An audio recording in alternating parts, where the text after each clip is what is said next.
प्रधानमंत्री बनने के लालच में बिहार के युवाओं का नौकरी छीनकर दूसरे राज्य के युवाओं को नौकरी दे। के सूत्रधार प्रशांत किशोर अपनी बिहार बदलाव यात्रा के क्रम में सीतामढ़ी के डुमरा फुटबॉल ग्राउंड में बिहार बदलाव जनसभा करने पहुंचे, जहां जनसभा के बाद उन्होंने पत्रकारों के सवालों का जवाब दिया। तो अमित शाह की सीतामढ़ी दौरे पर हमला बोला है। उन्होंने कहा कि जब महाराष्ट्र में भाजपा की सरकार में बिहारियों को वहां पीटा गया तब अमित शाह क्यों चुप रहे, उन्हें बताना चाहिए। अमित शाह, मोदी और राहुल गांधी, आप सबको ये पूछना है कि चुनाव के अलावा अगर अमित शाह, राहुल गांधी और मोदी एक रात भी बिहार में बिताए हों चुनाव के बाहर तो हमको बता दीजिए।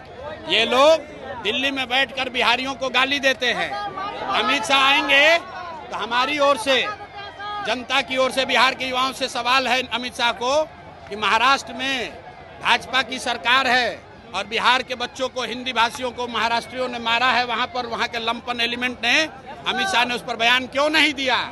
और अगर बिहार के बच्चे महाराष्ट्र में मारे गए उस समय आप मुंह नहीं खोल रहे थे और यहाँ वोट लेने के लिए आकर सीतामढ़ी में भाषण दीजिएगा तो कोई मानने वाला नहीं है। IR पर प्रशांत किशोर का बीजेपी पर सबसे बड़ा बयान, बोले चुनाव आयोग भाजपा के साथ मिलकर गरीबों, वंचितों और मुसलमानों का नाम वोटर लिस्ट से काटना चाहता है, लेकिन फिर भी भाजपा बिहार में चुनाव हारेगी। IR में भाजपा के कहने पर भाजपा के साथ मिली भगत करके इलेक्शन कमीशन यहाँ से गरीब, वंचित, मुसलमान जो बाहर प्रवासी मजदूर हैं उनका नाम काटने का कोशिश कर रहा है, लेकिन किसी को डरने का जरूरत नहीं है। सुप्रीम कोर्ट ने कहा है कि अगर आपके पास आधार कार्ड है तो आपको वोट देने का अधिकार है।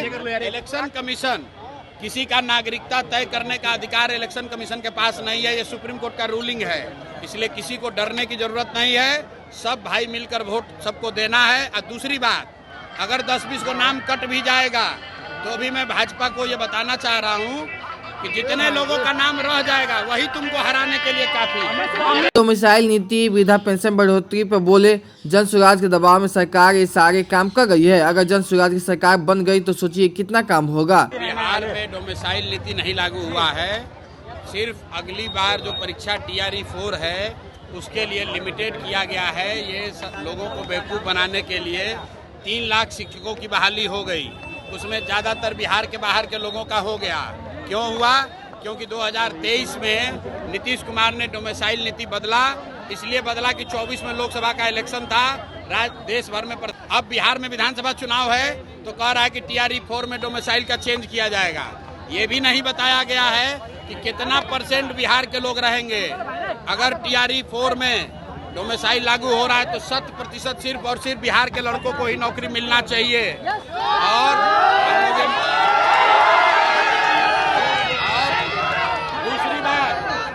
दूसरी बात, बिहार के युवाओं को ये समझना है कि एक जन सुराज के खड़ा होने से, एक विकल्प आने से 400 रुपया का पेंशन बढ़ के 1100 हो गया, रसोईया का सैलरी दुगना हो गया, डोमिसाइल पर सरकार ने नीति बदल दिया।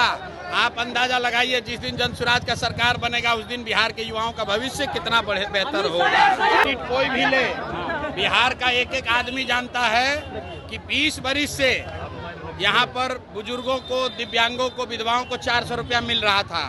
उस 20 साल में 3 बरस तेजस्वी यादव भी सरकार में थे, 1 रुपया नहीं बढ़ाया।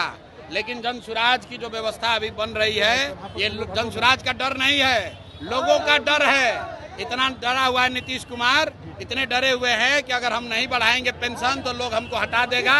लेकिन अब जनता मानने वाली नहीं है।